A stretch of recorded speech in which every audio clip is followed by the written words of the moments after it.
He called me a loser in front of his friends for not having a job. They all laughed at me and thought I was nothing, but they had no idea I owned the company they worked for, and the look on their faces was priceless when I fired them and showed them who the real loser was. We need to talk about Claire's situation. Sam's mother Barbara sat in our living room, having assembled what she called an intervention. Sam, his brother Tom, and Barbara all faced me with matching expressions of condescending concern. 3 years without work isn't just laziness anymore, it's pathological, Barbara continued, sliding a brochure across the coffee table. This is a program for chronically unemployable adults.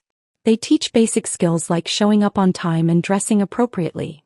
Sam nodded supportively, reaching over to pat my hand. We're doing this because we love you despite everything. I stared at the brochure, fighting the urge to laugh.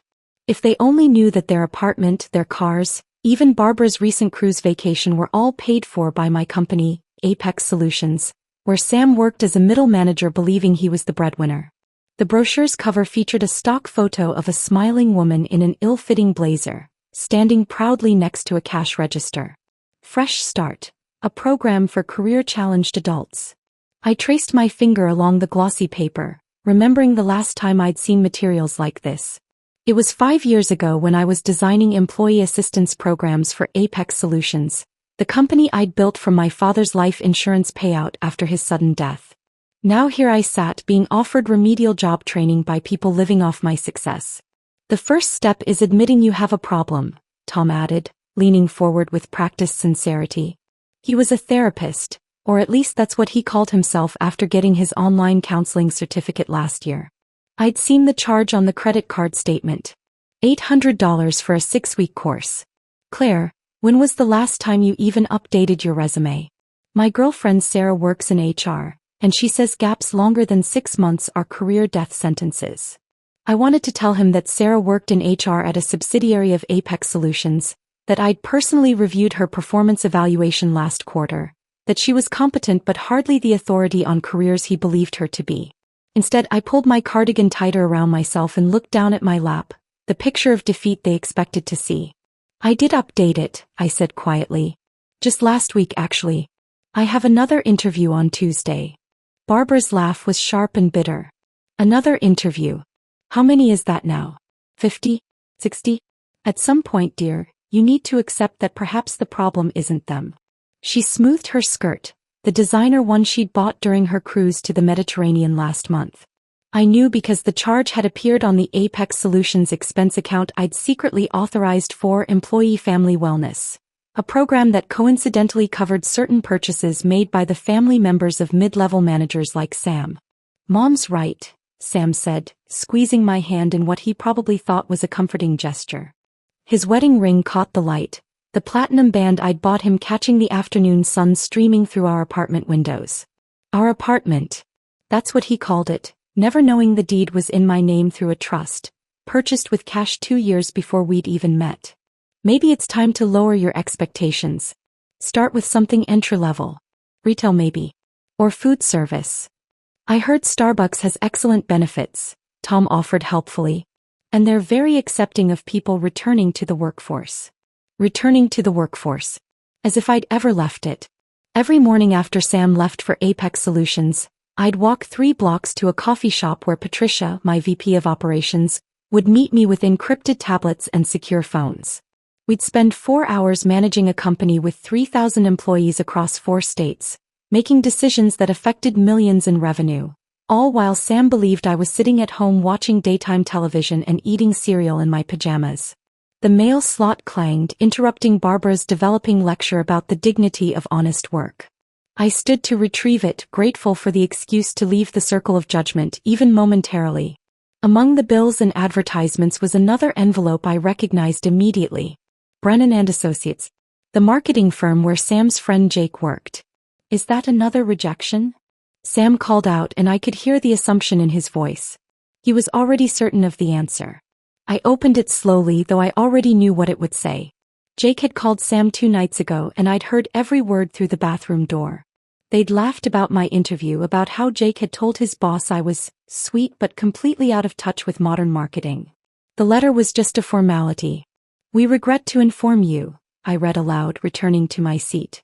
Sam held out his hand for the letter and I passed it over, watching him scan it with barely concealed satisfaction. Well, at least they responded, Barbara said as if this was a kindness. Some companies don't even bother anymore. He turned to Sam. Remember when you got promoted last month? You said there were over 200 applicants for that position. And you got it because you're exceptional. Claire, you should be proud of Sam. Not everyone can be successful, but at least you married someone who is. The promotion.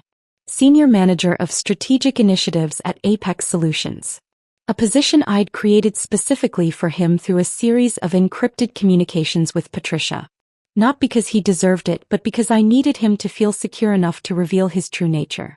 The more powerful he felt, the more careless he became with his cruelty. The intervention program starts Monday, Tom said, sliding another paper across the table. It's 3 mornings a week. They'll help with everything. Interview skills, appropriate dress, even basic computer literacy. I know how to use a computer, I said, allowing a hint of frustration to creep into my voice. Just enough to seem defensive, not enough to seem suspicious. Of course you do, Sam said, his tone suggesting the opposite. But knowing how to check email and knowing how to use professional software are different things. Did you even know Excel has formulas? It's not just boxes for typing numbers. Last week, I'd used Excel to build a predictive model for our third quarter earnings that would have made Sam's head spin. But I just nodded, letting him explain spreadsheets to me like I was a child. I'll think about the program, I said finally, and Barbara beamed as if I'd just agreed to enter rehab. That's all we ask, she said, standing to leave. Tom, we should go. Let them discuss this privately. She kissed Sam's cheek, then looked at me. We're doing this from a place of love, Claire. Sometimes the greatest gift is someone willing to tell you the truth. After they left, Sam pulled me into what he probably thought was a comforting hug. They mean well, he said into my hair. And they're right. This has gone on too long. It's embarrassing, Claire. My colleagues ask about you, and what am I supposed to say? That my wife just can't seem to find her place in the world. I stayed still in his arms, thinking about Monday's board meeting, the one where I'd participate virtually under my CO identity while Sam sat 3 floors below, never knowing his wife was discussing his department's budget. The surveillance equipment Patricia was installing tomorrow would capture everything I needed. 3 years of this charade, 3 years of tests, and Sam had failed every single one. I'll try harder, I whispered, the perfect words of a defeated spouse. I know you will, he said, already pulling away to check his phone. Oh, Davidson's promotion party is tomorrow night. You don't have to come if you don't want to. I know it's hard being around successful people when you're struggling. The doorbell rang at 7:30 sharp, just as I was clearing away the remnants of Barbara's intervention paperwork. Through the peephole, I saw Marcus standing there with a woman I didn't recognize, his arm draped possessively around her shoulders. Behind them, David was parking his BMW, the one he'd leased last month after his raise. A raise I'd approved through 3 layers of corporate bureaucracy.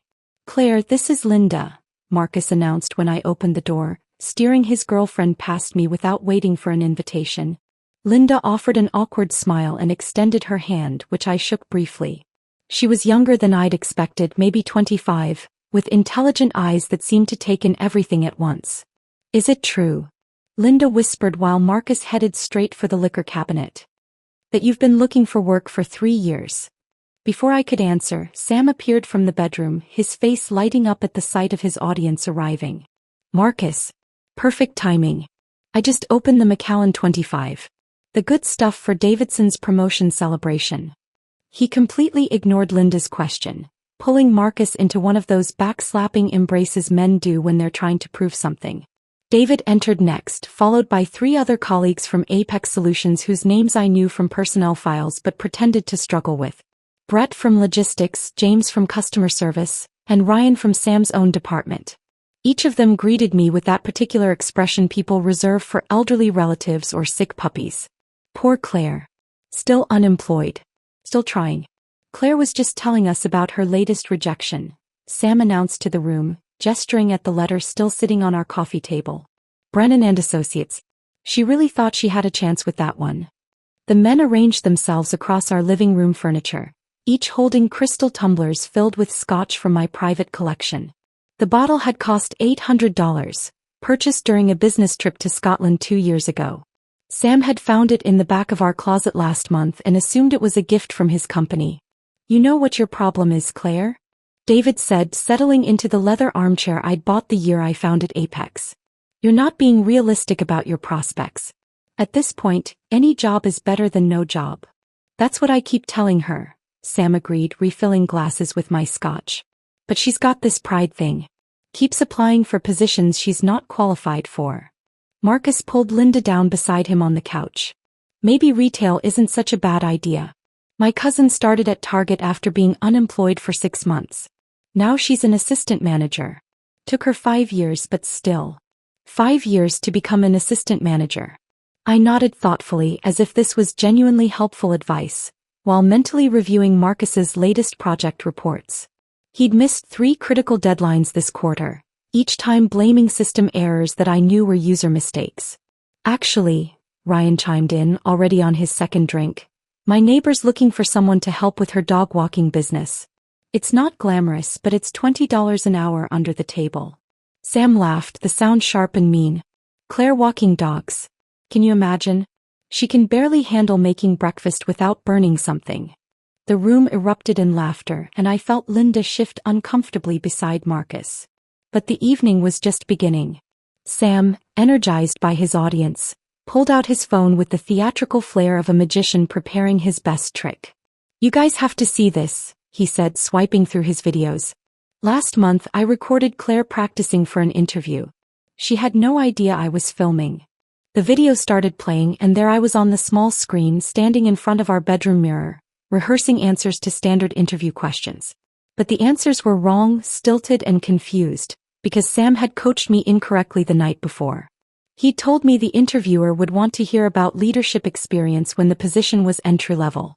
He'd insisted I emphasize skills I didn't need while ignoring the ones that mattered. Tell me about your greatest weakness, my recorded voice said, and I watched myself on screen fumble through an answer about being too much of a perfectionist, the exact cliché Sam had insisted would sound professional. The men howled with laughter. David was wiping tears from his eyes. She actually said the perfectionist thing? That's interview suicide. Wait, it gets better, Sam promised, starting another video. This one showed me after the interview sitting in my car looking defeated. I hadn't known he'd followed me, hadn't seen him filming from across the parking lot. We should make a compilation, Marcus suggested, pulling out his own phone. Claire's greatest interview failures. We could submit it to those fail video channels. Yes. David was already recording, pointing his phone at me. Claire, tell them about today's rejection. Come on, perform for us. Perform. Like a trained animal. Sam gestured for me to come closer, patting the arm of his chair like he was calling a dog. Come here, honey. Tell the guys about Brennan and Associates. Tell them what Jake said about your references. I stood slowly, walked over to Sam's chair, and began reciting the rejection, keeping my voice flat and defeated. David kept recording. Marcus was laughing so hard he was shaking, and Sam looked triumphant like he'd just won something important. This is cruel. The voice cut through the laughter like a blade. Linda was standing, her face flushed with anger. This is cruel and you all know it. You're adults bullying someone who's already struggling. The room went silent. Sam's expression shifted from amused to annoyed in seconds. Linda, you don't understand the situation. You have a real career. You're an accountant. Claire here. He gestured dismissively at me. She's been playing at finding work for 3 years. It's not bullying when it's truth. Besides, Marcus added, pulling at Linda's arm to sit back down, Claire doesn't mind. Do you, Claire? Before I could respond, Linda shook off Marcus's hand. You know what I heard last week? That Apex Solutions has some mysterious owner. Someone who built the whole company from nothing but never shows their face. Just communicates through encrypted channels and shell companies. The room grew quiet. Even drunk, these men knew the rumors about their company's reclusive founder. The ghost in the machine who'd turned a small startup into a multi-state operation. Fairy tales, Sam said finally, but his voice had lost some of its swagger. Urban legends won't help losers find jobs. Trust me, if there was some secret genius running Apex, we'd know. We're senior management. Senior management. Sam was a middle manager at best, 2 levels below anyone who might actually know the truth. But I just lowered my eyes, playing my part while Linda stared at me with an expression I couldn't quite read. "I need some air," I said quietly and headed for our bedroom. Behind me, I heard Sam apologizing for my sensitivity, heard the laughter resume though more subdued now. Linda's voice carried through, making excuses about an early morning, and I heard Marcus's protests as she prepared to leave. The celebration continued for 3 more hours. I sat in our bedroom, door cracked slightly, listening to them dissect my failures, my incompetence, my inability to contribute anything meaningful to the world. Each comment was recorded by the devices Patricia had installed that morning, every cruel word captured in high definition. By 2 in the morning, the apartment was finally quiet except for Sam's snoring from the living room where he'd passed out on the couch. I crept to our bedroom closet and pressed my thumb against what looked like a simple coat hook. The biometric scanner hidden beneath recognized my print immediately, and the back panel slid open silently. My real office hummed to life. 3 monitors flickered on, displaying Apex Solutions' global operations. The Tokyo division was just opening for their day. The London branch was in the middle of a major client presentation. And here in New York, 3,000 employees were sleeping peacefully, having no idea their CEO was about to flip their world upside down. Patricia's encrypted message waited on the center screen. All recordings secured. Audio and video quality excellent. Legal team reviewing for actionable violations. Board meeting scheduled for 9 a.m. tomorrow. I pulled up the employee files for every man who'd laughed in my living room tonight. Marcus, 2 sexual harassment complaints, both buried by HR at Sam's insistence. David, expense report fraud totaling $30,000 over 2 years.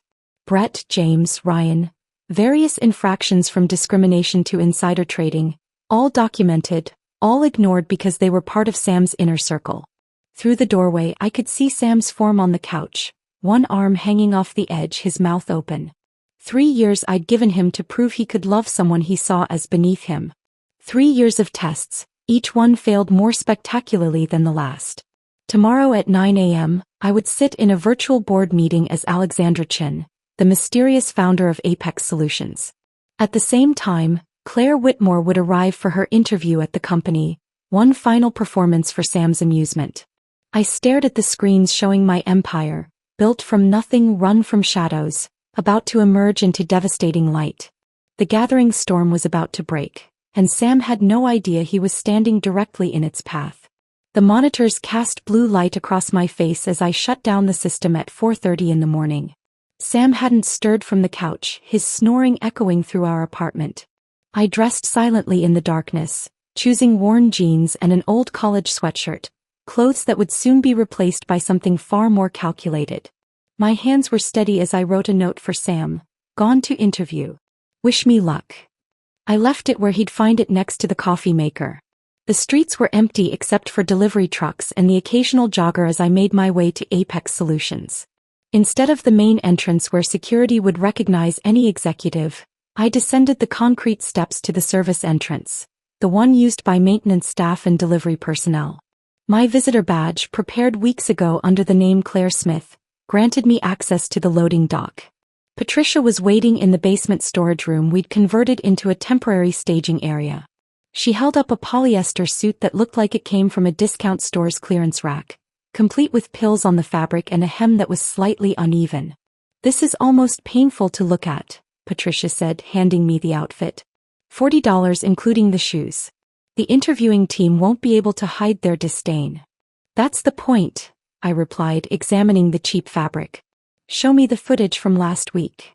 Patricia pulled up security recordings on her tablet. 3 junior managers sat around a conference table, reviewing their latest victim's resume. The woman, a single mother returning to work after raising her children, had performed admirably in her interview.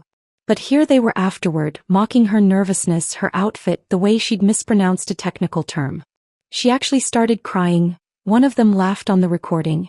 I asked her why she thought she deserved the position and she just broke down. It was pathetic. These were Sam's protégés, handpicked for their ability to make others feel small. Thomas, barely 25 but already perfecting corporate cruelty. Jason, who'd been rejected from better companies and took it out on every candidate he interviewed. And Mitchell, whose own incompetence was masked by his talent for humiliating others. I changed into the polyester disaster, stuffing my real clothes into a bag Patricia would hide. The shoes pinched my feet immediately. The suit jacket pulled at the shoulders. Everything about this outfit screamed trying too hard with too little money. Your interview is at 9, Patricia reminded me, adjusting the visitor badge to hang slightly crooked. I'll be monitoring from security. The executive bathroom on the 14th floor will be cleared and ready for your transformation at 9:20. I took the regular elevator up to the main lobby, joining the early morning security staff and maintenance workers.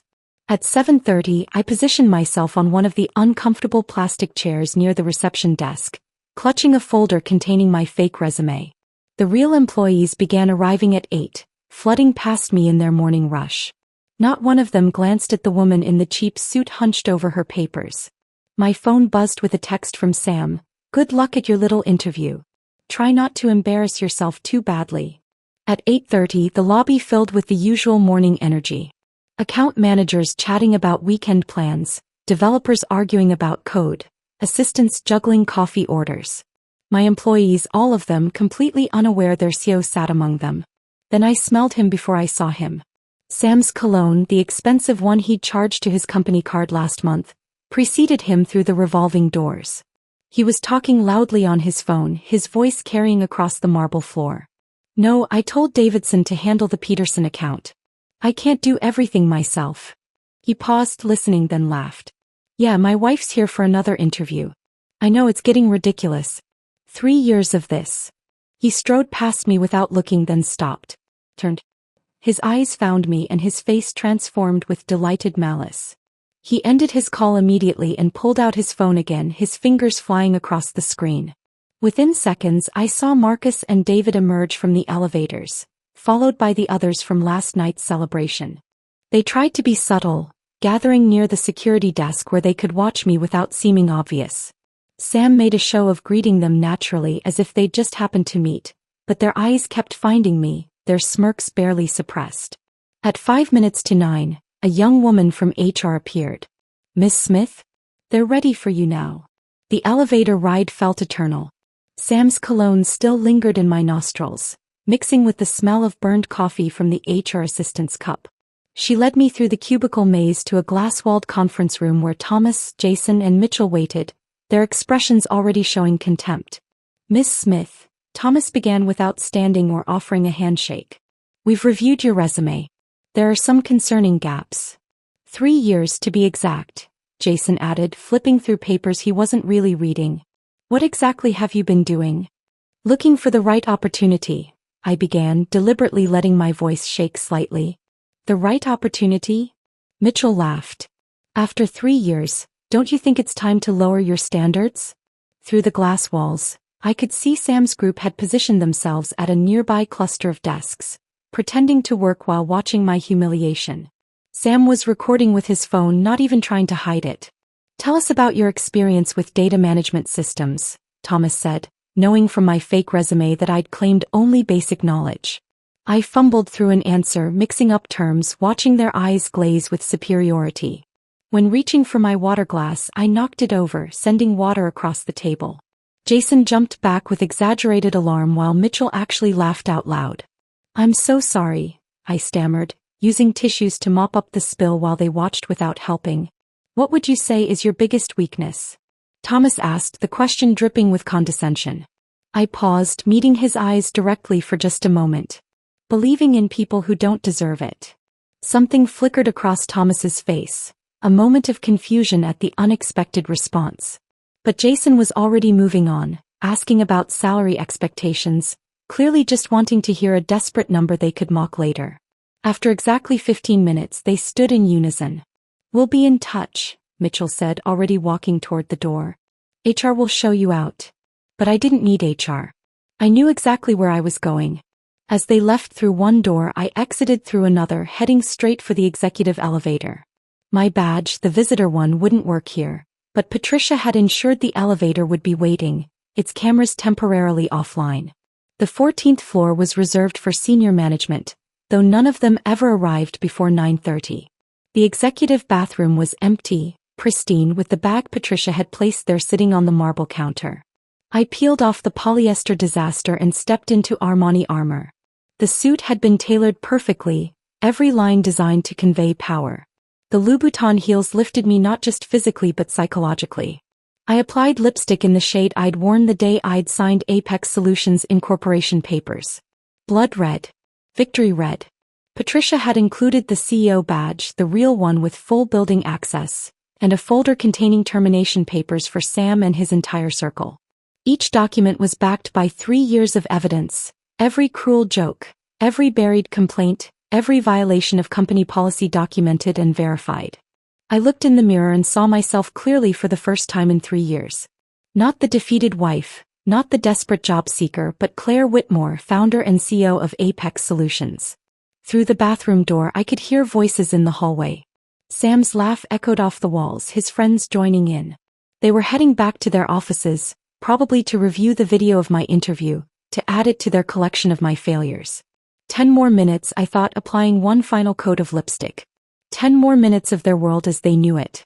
I stepped out of the executive bathroom and into the hallway, my heels announcing each step with sharp precision against the marble floor. The sound was different now, no longer the shuffling of worn flats but the confident strike of 4-inch Louboutins. Employees I'd never formally met parted before me, their confusion evident. Who was this woman with CEO-level access walking through their floor? The private elevator waited at the end of the hall, its brass doors gleaming. Sam had asked about this elevator dozens of times, wondering why it existed, who used it, why his badge never granted access. I pressed my thumb against the biometric scanner hidden in the call button. The doors opened silently, revealing the mahogany-paneled interior that had carried me to secret board meetings for 3 years. As the elevator rose, I pulled out my phone to access the security feeds Patricia had routed to my device. The executive conference room on the 15th floor was full. Sam stood at the center, his hands animated as he recreated my water-spilling moment from the interview. Marcus was hunched over his phone, uploading videos to their private group chat, the one they thought was secret but had been monitored by our IT department for months. David was typing rapidly, adding commentary to something called Loser Wife Chronicles, a shared document where they'd been collecting my failures for the past year. You should have seen her face when they asked about data management, Sam was saying, his voice carrying through the audio feed. She literally said, "Data what?" Like she'd never heard the term before. That was a lie, of course. I'd fumbled the technical terms deliberately, but I'd never said anything that absurd. But his version made for a better story, and his audience was eager to believe the worst. The elevator doors opened onto the executive floor. The hallway stretched before me, all glass and chrome and carefully curated modern art. At the far end, the conference room glowed with morning light. I could see them through the transparent walls. 7 men who believed they owned this space, this company, this moment. I walked slowly, deliberately, letting each footstep build like thunder. A few senior executives passed me in the hallway, doing double takes at the unknown woman with CEO clearance, but no one stopped me. Patricia had done her job well, ensuring the right people were conveniently elsewhere. 20 feet from the door I paused. Through the glass, I watched Sam pull up another video on the conference room's smart screen.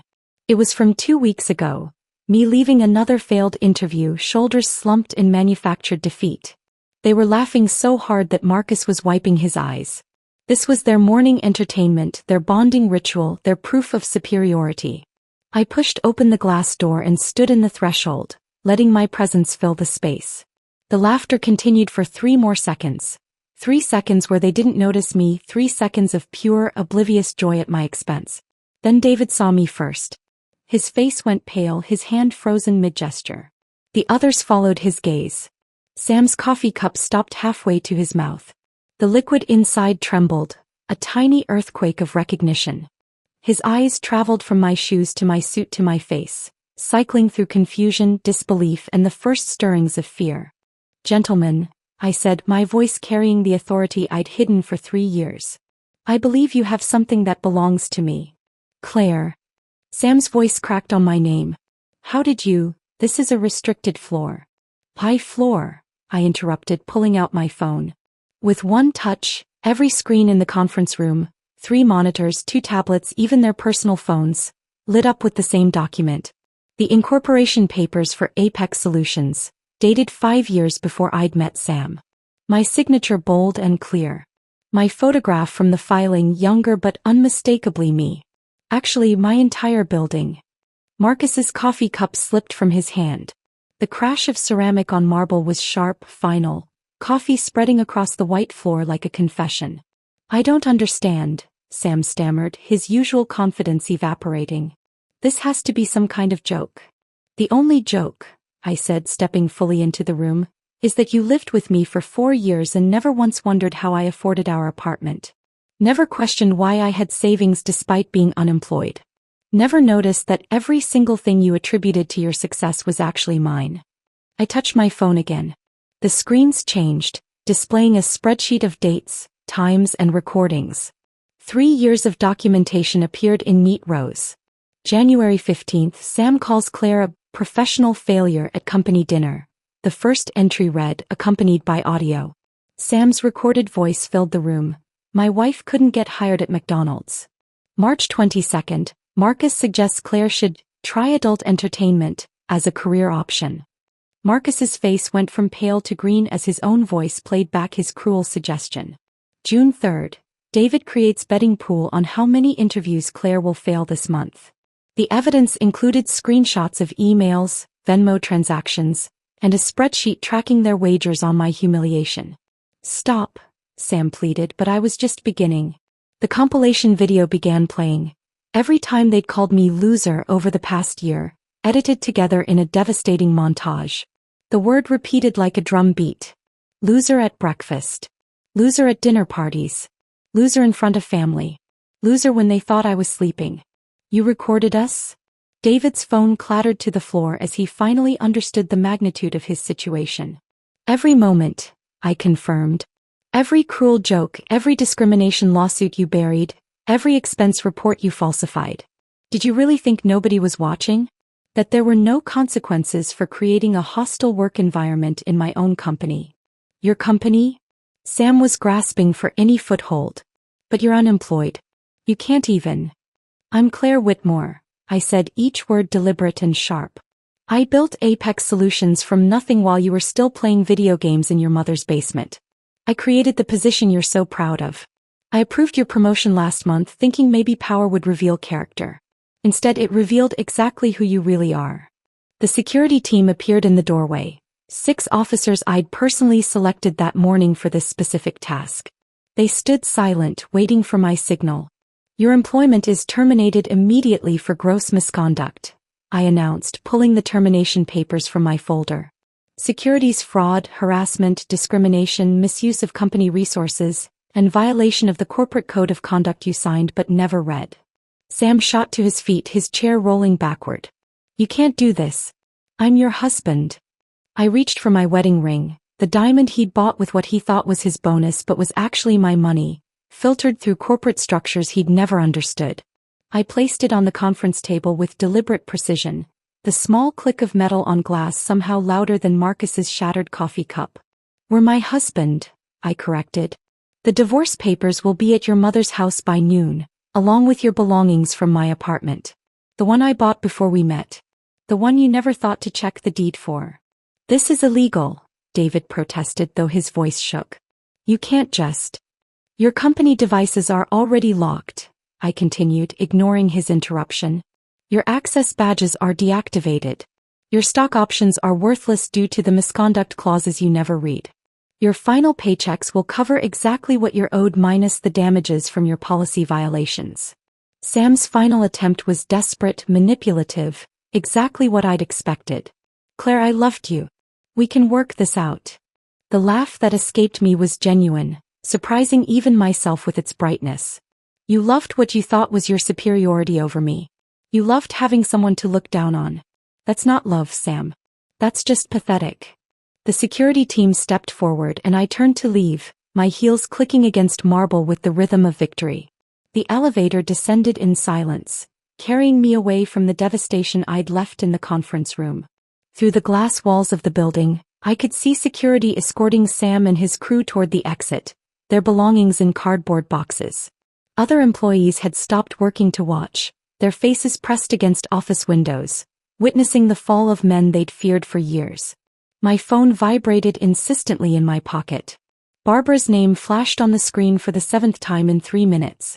I let it ring through to voicemail again, knowing the explosion was building. Patricia met me in the lobby, her tablet already displaying a stream of alerts. "Legal has frozen their corporate accounts," she reported, matching my stride toward my real office. "IT confirms all company devices are locked. The building passes have been deactivated. Moving company is en route to your apartment." The phone rang again. This time I answered. "How dare you?" Barbara's voice shrieked through the speaker, so loud that Patricia flinched. "You manipulative witch. You've destroyed my son. After everything we've done for you, taking you in when nobody else would hire you." "Barbara," I interrupted, my voice steady and cold.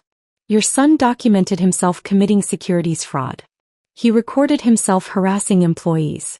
He created evidence of discrimination that could result in criminal charges. That's not, he would never. I have 3 years of recordings, Barbara. Including the dinner where you suggested I should be grateful someone like Sam would even look at someone like me. Remember? The worthless woman who couldn't even get a job at a grocery store." Her breathing was ragged on the other end. "We were trying to help you improve yourself. You were enjoying feeling superior. There's a difference." I pulled up the prenuptial agreement on Patricia's tablet. Sam insisted on this prenup to protect his assets from his gold-digging wife. Ironically, it protects my assets from him now. He gets nothing. No alimony, no property, no claim to anything I built. "You're lying." Sam said the apartment was his bonus from work. "The apartment has been in my name since before I met your son. The car he drives, leased through my company. The vacation you took last month, paid for through a family wellness program I created. You've been living off my success while calling me worthless." The silence stretched before Barbara's voice returned, smaller now, pleading. "We're family, Claire. Whatever problems you have with Sam, surely you wouldn't destroy family. Think about what this will do to his reputation, his future. His reputation is exactly what he earned. Goodbye, Barbara." I ended the call and turned off my phone entirely. Patricia guided me to the executive suite I'd never used openly, the one with CO etched on the door. Inside was the office I'd designed but never occupied, all clean lines and floor-to-ceiling windows overlooking the city. "You have a visitor," Patricia said, checking her tablet. "Linda Chin, Marcus's girlfriend from last night. She's been waiting for 20 minutes. Linda stood when I entered, her expression a mixture of uncertainty and determination. She was wearing a different outfit from last night, more professional, as if she'd dressed for an interview. "I knew something was off," she said without preamble. "Last night the way they talked about you, but you were so calm. Too calm. And then this morning Marcus called panicking about being fired by someone named Claire Whitmore. Your last name isn't even the same as Sam's." "I kept my maiden name," I said, gesturing for her to sit. "Though Sam told everyone I took his. I researched Apex Solutions weeks ago when Marcus got the job.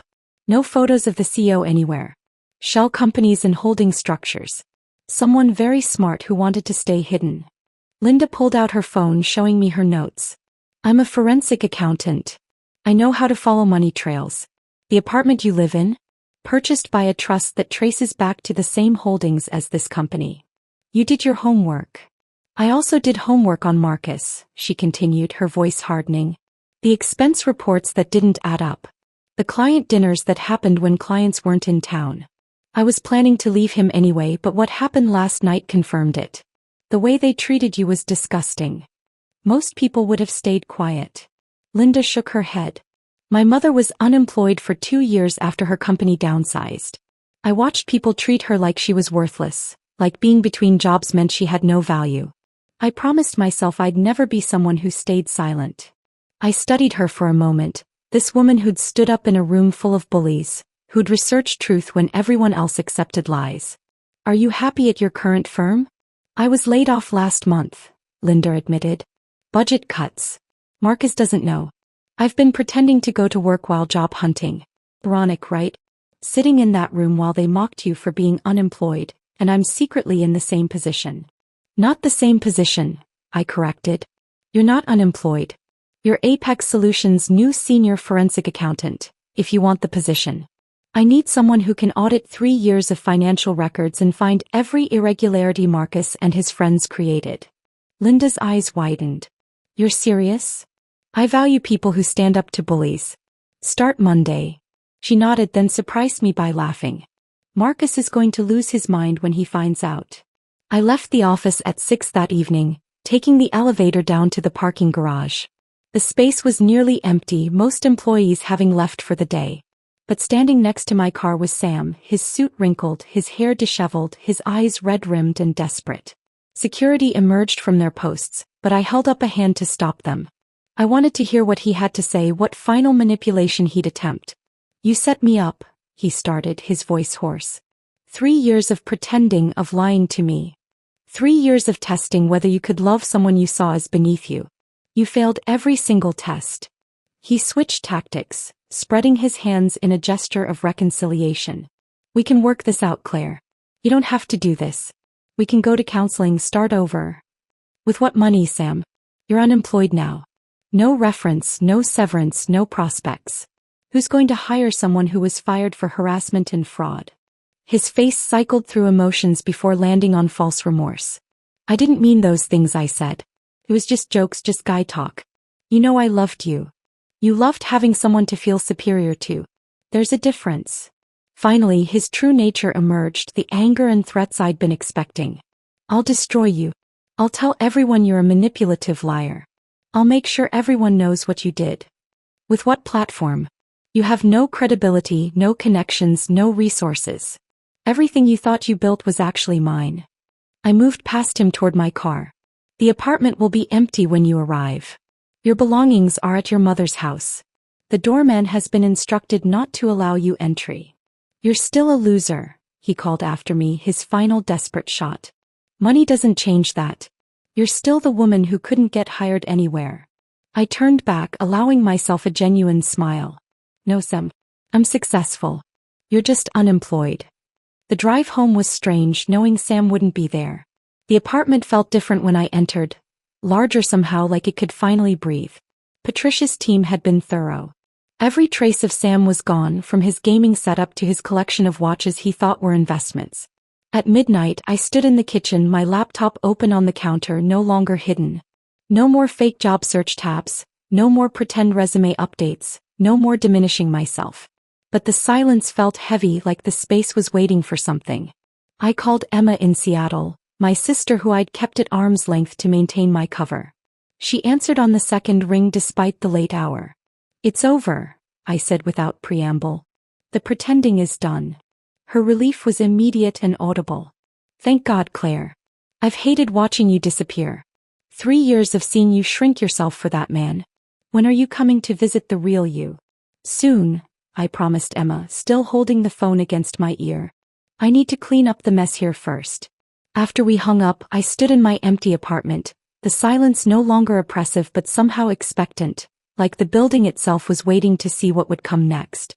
The next morning arrived gray and overcast, matching the weight in my chest as I prepared for what would be the most important meeting of my career. Not a board meeting or investor presentation, but my first honest conversation with the 3,000 people who worked for Apex Solutions without knowing who I really was. Patricia had arranged everything in the main auditorium. Camera crews were setting up for the live stream that would reach every office, every remote employee, every person whose life had been affected by the toxic culture I'd allowed to fester while playing my game with Sam. At exactly 9 o'clock, I walked onto the stage. No podium, no notes, just me standing before a camera that would broadcast my face across the company for the first time. The red recording light blinked on. My name is Claire Whitmore, I began, my voice steady despite the churning in my stomach. I'm the founder and CEO of Apex Solutions. For the past 3 years, you've received messages from me through encrypted channels, never knowing my face or my story. Today that changes. The chat sidebar on the monitor immediately flooded with messages, too fast to read. Patricia would filter the important ones later. Yesterday, 5 managers were terminated for gross misconduct. One of them was my husband. I let that sink in before continuing. For 3 years, I posed as an unemployed spouse to observe the culture of this company from the ground level. What I discovered was systematic harassment, discrimination, and a toxic environment that drove talented people away. I pulled up the new policy documents on the screen behind me. Effective immediately, we're implementing anonymous reporting systems with third-party oversight. Any manager with harassment complaints will face immediate investigation. We're establishing a restoration program for employees who left due to hostile work conditions. The messages were pouring in faster now. Patricia highlighted one. Jennifer Park requesting reinstatement. Says Sam Morrison made her working life unbearable for 2 years. Jennifer, I said directly to the camera, knowing she was watching. Your reinstatement is approved. To everyone who left because of harassment or discrimination, our doors are open. We failed you before. We won't fail you again. By noon, 17 former employees had submitted reinstatement requests. Each application included stories of mockery, sabotage, and systematic cruelty that traced back to Sam and his inner circle. Reading them made my stomach turn. This wasn't just about what they'd done to me. It was about the careers they'd destroyed, the dreams they'd crushed, the talent they'd driven away. My phone buzzed with an unknown number. Nancy Chen from the Financial Tribune had somehow gotten my direct line. Ms. Whitmore, I received an anonymous tip about mass firings at Apex Solutions. The source claims you orchestrated a personal vendetta against your husband. Care to comment? Instead of declining, I made a decision that Patricia would later call either brilliant or insane. I'll give you an exclusive interview, Ms. Chen. Tomorrow, 2 o'clock. Bring your cameras. The interview preparation consumed the rest of the day. Patricia and I crafted responses that walked the line between personal truth and corporate necessity. We selected evidence that exposed the perpetrators while protecting other victims' identities. By evening, we had a strategy that would control the narrative before Sam could spin it his way. Nancy Chen arrived with a full crew, transforming my office into a makeshift studio. She was younger than I'd expected, sharp-eyed and hungry for the story that would make her career. Let's start with the obvious question, Nancy began once the cameras were rolling. You pretended to be unemployed for 3 years while secretly running a multi-million-dollar company. Why? I wanted to know if someone could love me without my success. I answered, the truth simpler than all the complex explanations I'd prepared. Instead, I discovered something darker. How power without accountability destroys people. Your husband was one of the terminated employees? I soon-to-be ex-husband. And yes, he was recorded harassing subordinates, mocking job candidates, and creating a hostile work environment.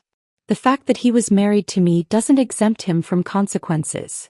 Nancy leaned forward, sensing the real story. But surely this feels personal. He humiliated you for years. He humiliated who he thought I was. An unemployed woman he considered worthless. The personal betrayal is nothing compared to discovering he'd driven talented people from my company. People like Jennifer Park, who's now leading our innovation team. The interview aired that evening. Within hours, it went viral with the headline, CEO discovers husband's workplace harassment while posing as unemployed wife. The story spread across business networks, social media, and international news outlets. Sam's attempted rebuttal came the next day through a hastily arranged press conference at his lawyer's office. But every claim he made was immediately countered by the evidence we released. Audio of him calling female employees diversity hires. Video of him mocking job candidates. Email threads showing buried complaints. The domino effect was swift and devastating. Sam's previous employer, Datatech Solutions, announced an internal investigation after former employees came forward with similar stories.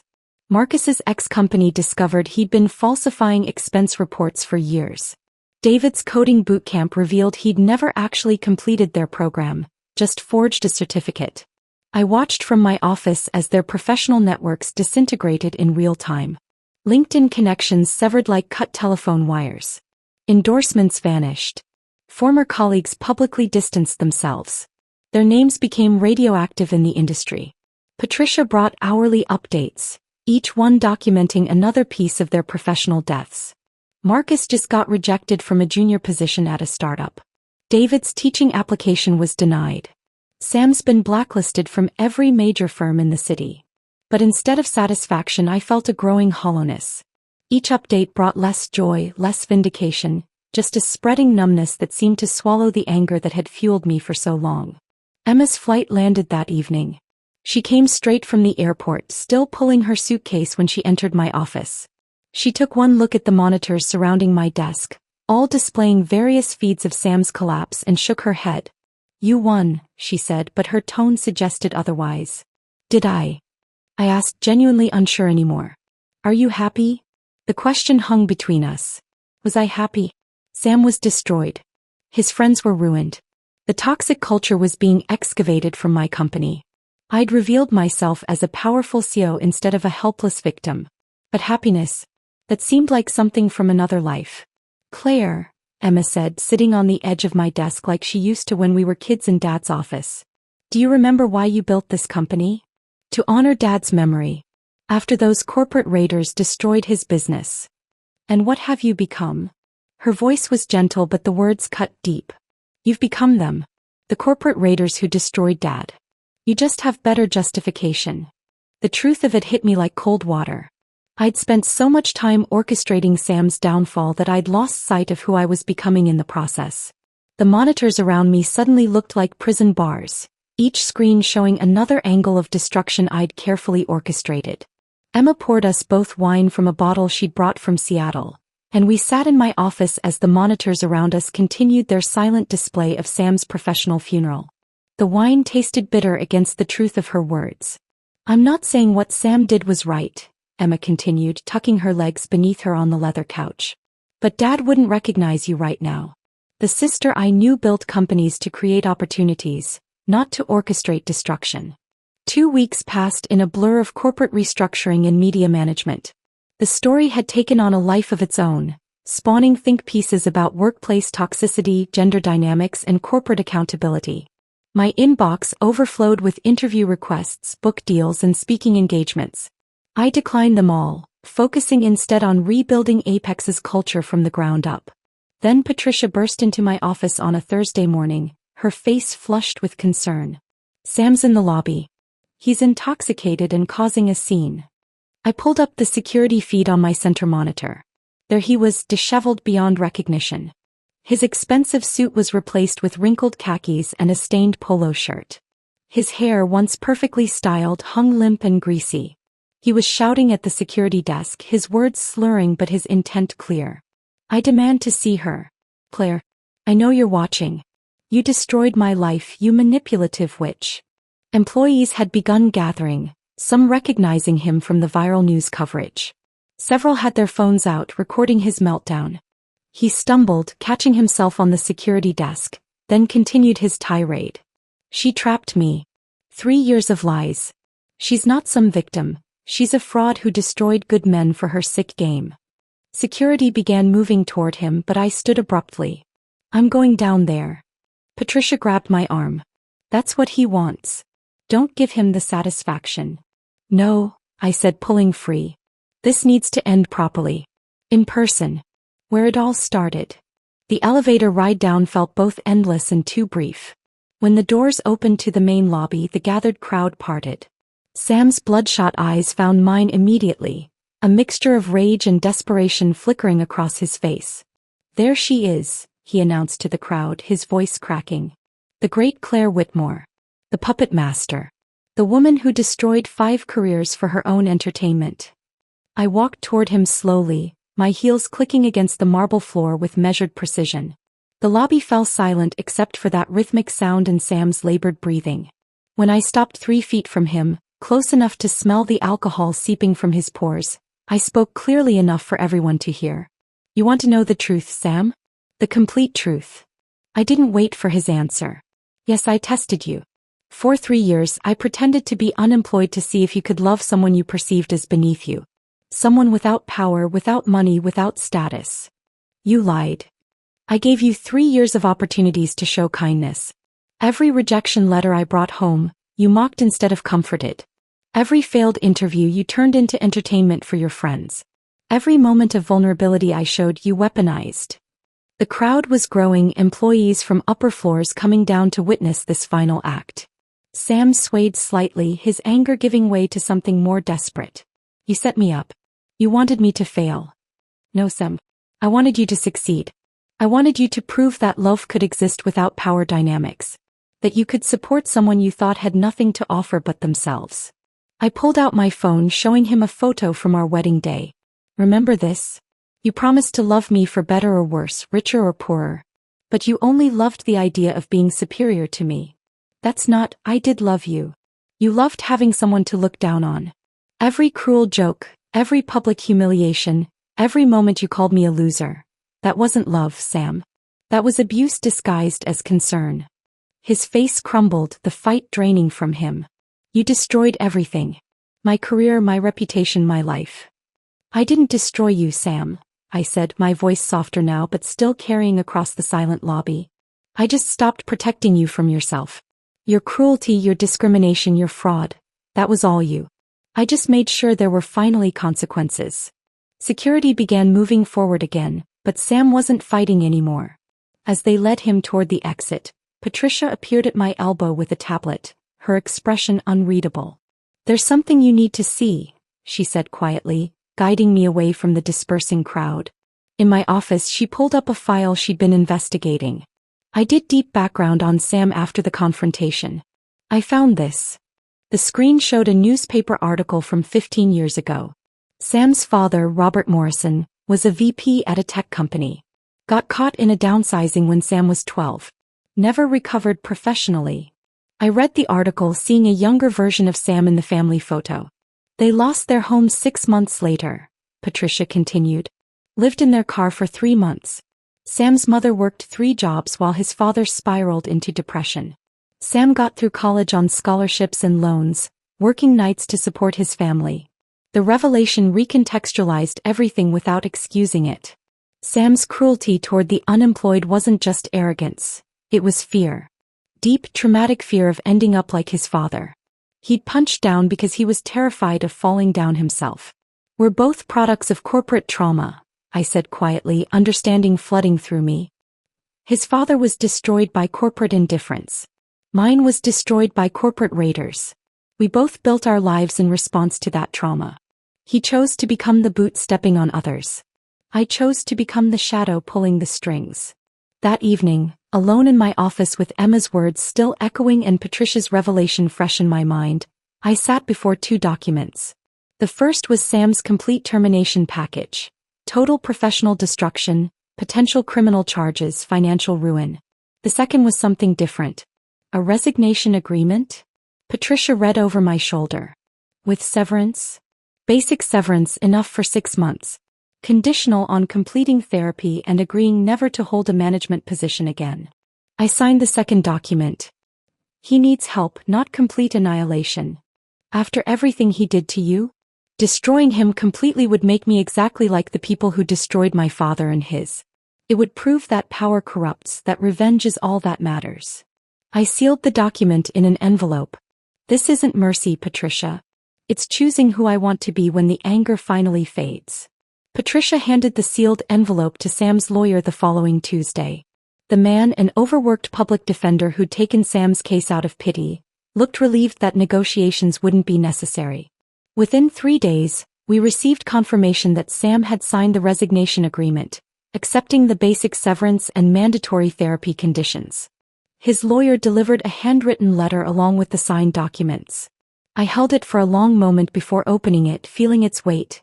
Not physical but emotional. Sam's handwriting was shaky, as if written after many failed attempts. Claire, this isn't an apology because I don't think you'd believe one. But I need you to know that I understand now. The fear of becoming nothing made me need someone to be less than me. I'm entering therapy. Moving to Oregon to live with my father. Ironic considering I spent my whole life running from his failure. Uncle Jim offered me work at his hardware store. Minimum wage but honest.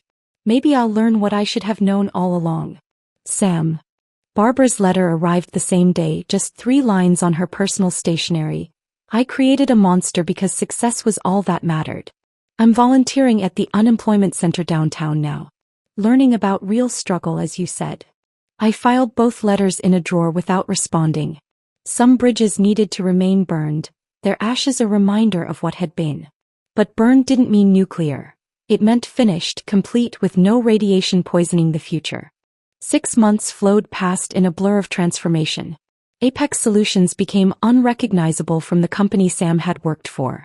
Jennifer Park, the programmer he'd driven to resignation, now led our most innovative development team. Her latest project had 3 patents pending and interest from major tech giants. Linda Chin had uncovered financial irregularities beyond what we'd initially discovered, saving the company millions and earning her a promotion to chief financial auditor. The employees who had suffered under Sam's group weren't just surviving, they were thriving. Maria, whom Sam had called a diversity quota to her face, now headed our Latin American expansion. Thomas, the junior manager who'd helped humiliate me in that interview, had been replaced by someone Sam had repeatedly passed over for promotion. A quiet woman named Sarah who transformed the department's culture within weeks. We instituted something the business media called revolutionary, but I considered basic human decency. Every executive, including me, worked entry-level positions for 1 week each quarter. Not observing, not supervising, but actually doing the work. Answering phones, processing data, cleaning break rooms. The first time I worked customer service, handling angry calls for 8 hours, I understood viscerally what our frontline employees face daily. Revenue increased 40%, but the number that mattered more to me was employee satisfaction. 92%, the highest in our industry. My father would have been proud. Not of the revenge, but of what grew from its ashes. Emma's wedding arrived in September, a small ceremony in Seattle overlooking Puget Sound. I stood as her maid of honor, wearing a simple lavender dress she'd chosen, no designer label necessary. When it came time for my speech, I looked out at the gathered faces, family and friends who'd watched my 3-year disappearance into Sam's shadow. We all wear masks, I began, champagne glass trembling slightly in my hand. Some for protection, some for deception, some because we forget who we are underneath them. Emma watched me disappear behind a mask I thought would reveal truth but instead obscured it. The greatest gift isn't finding someone who loves your mask. It's finding someone who helps you remember why you don't need one. The applause was warm, genuine. In the bathroom mirror later, reapplying lipstick, I saw neither the vengeful CO nor the defeated wife. Just Claire, tired from dancing, slightly drunk on champagne, mascara smudged from happy tears during the ceremony. Just human. Emma's new brother-in-law approached me during the reception, mentioning his younger brother had been laid off from a marketing firm. The old me would have been suspicious, would have investigated, would have tested. Instead, I handed him my business card. Have him send his resume to my office directly. We're always looking for good people. No tests. Emma asked later, overhearing the exchange. No games, I promised. Just honest chances for honest people. A year after Sam's departure, I attended the National Business Ethics Conference in Chicago. The irony of being a keynote speaker on corporate accountability wasn't lost on me. After my presentation on transparent leadership, I was gathering my materials when I saw him across the convention center. Sam sat in the back row of a workshop titled, Rebuilding After Corporate Trauma. He had a notebook open, pen in hand, actually taking notes. He'd lost weight, his expensive suit replaced with khakis and a simple button-down. His wedding ring was gone, but so was the arrogant tilt to his chin. Our eyes met across the distance. For a moment, neither of us moved. Then he nodded, not much, just a small acknowledgement. I nodded back, the same subtle recognition. No words were needed or wanted. We were different people now, shaped by destruction but not defined by it. Later, Patricia mentioned she'd kept tabs on him despite my instructions to stop. He's been accepted to Portland State's social work program. Focus on workplace trauma and recovery. His thesis proposal is about the cycle of corporate abuse. I felt something unexpected rise in my chest. Not forgiveness, which would imply I still held the wound, and not satisfaction, which would mean I still needed the victory. It was quieter, more complex. Recognition, perhaps. We'd both been products of corporate trauma, handling it destructively, and now we were both trying to build something better from the wreckage. That evening, back in my office, I stood before the wall of monitors that had once tracked Sam's every movement, his every failure, his complete destruction. Only one remained active, showing Apex's real-time operations. Employees working late on projects they believed in, security guards doing their rounds, cleaning crews preparing for tomorrow. I powered down the last surveillance monitor permanently. There would be no more tracking, no more watching, no more needing to know. The revenge was complete, not because Sam was destroyed, he wasn't, but because I no longer needed it to define who I was. 3 years of pretending to be a loser. 1 year of revealing the truth. And now, finally, I was neither the victim nor the victor. I was just Claire Whitmore, building something worthwhile from the ashes of what we'd burned down together. The loser's revenge had ended, but what mattered more was what began afterward. A company built on accountability, a life built on truth, and a future that didn't require anyone else's failure for my success. The office was quiet except for the hum of computers and the distant sound of night traffic. I gathered my things, turned off the lights, and headed home to an apartment that was simply mine, where no one was keeping score anymore. This tale of hidden power and ultimate payback kept you hooked. Smash that like button right now. The moment that stunned me most was when Claire walked into the boardroom and revealed the truth. What was your favorite twist? Share it in the comments below. For more gripping stories of revenge and redemption, subscribe and turn on the notification bell so you never miss what's next.